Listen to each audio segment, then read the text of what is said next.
Well, hi. This will be the 12th episode in my stroke recovery series, and to celebrate an even dozen, we're going to do something a little different, kind of a show and tell.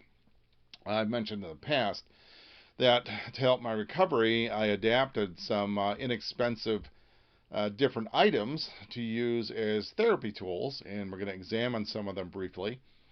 A couple of these came from the dollar store, actually. Just as a background, when I had my stroke, and with the ensuing hospital bills and that, I didn't exactly have a lot of money, and I wasn't on disability or anything at the time, so I had to get a little bit creative about some of my therapy tools. So, one of the first ones that I discovered was pretty handy was a back scratcher.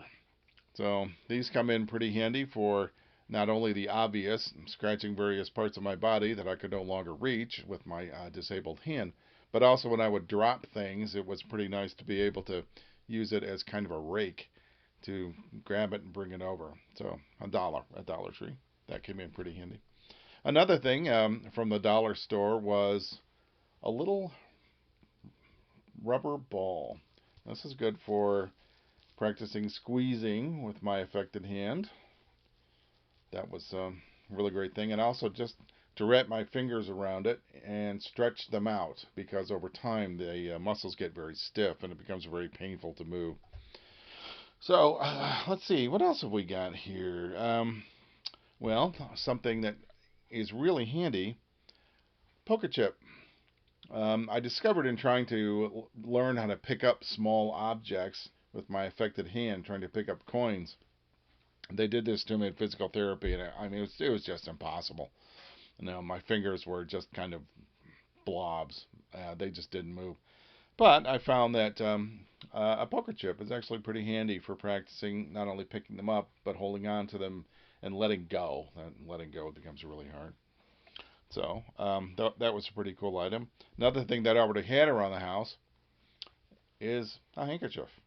Now you say, what's the big deal about a handkerchief? Well, in order to test my reflexes for reaching out to catch things, I would toss it from one hand to the other. And the reason I didn't want to use something like a ball or a block is that if I missed, which I just about always did, it would roll away. And that got pretty irritating chasing that down. So if you toss a thing like a handkerchief, it's not going anywhere. Wherever it lands, there it'll stay. So it's pretty easy to pick up. So just briefly, a little bit later, maybe only about a few months ago, I had the idea of getting something that I could hold on to with my affected hand that would have some weight to it, and kind of an interesting shape that would give my fingers some stimulation. And I got one of these, hockey puck. So it fits into my hand nicely. It weighs about six ounces. Easy to manipulate, and really a very effective tool. I was really glad I thought about that one because I don't know where the idea for that came from, but it works really well. All right, those are some things. I've saved the best for last, though. I could just about do an entire episode on these, and that is a piece of pool noodle. Now, not only does this work into my hand to keep the fingers from closing, there's a problem I had. Here's what my hand looks like. Ugh. The fingers close on it, and it was extremely painful. So painful, in fact, that I was even cutting into the flesh of my palm with my fingernails. It would just clench so incredibly tight, and I couldn't stand that. And so, actually, I had a physical therapist named Renee, who suggested a piece of pool noodle, and that worked out really well. And you know what? Pool noodles are really great objects to have. So I discovered, for example, that when I sleep, between my mattress and my nightstand, there was a gap, and stuff was always falling in there. It's really hard for me to get it back. Well, you take a section of pool noodle and stuff it in there, and hey, it blocks it from falling in. So, anyway, with a little practice, you can find a million uses for pool noodles. I highly recommend them.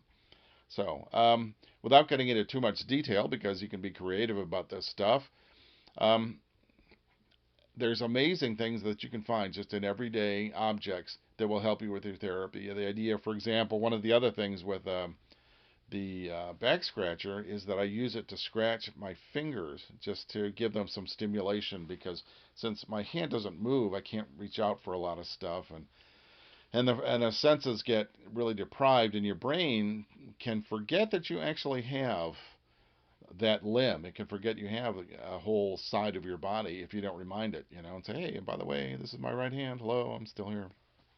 So, anyway, those are just some ideas. If you've got others, I would love to hear them. If there are things you've improvised in a recovery that you've had, love to hear about it. I think good ideas need to be shared among people who are going through some things. So, once again, I really appreciate watching these videos. Love comments, love feedback. Feel free to email me. And we have a quick quiz for you. Without looking, you may have noticed I have a plaster bust of a particular individual behind my left shoulder. Do you know who that is without looking? Leave a comment, send me an email, tell me who it is. Thanks a lot, and we'll see you next time.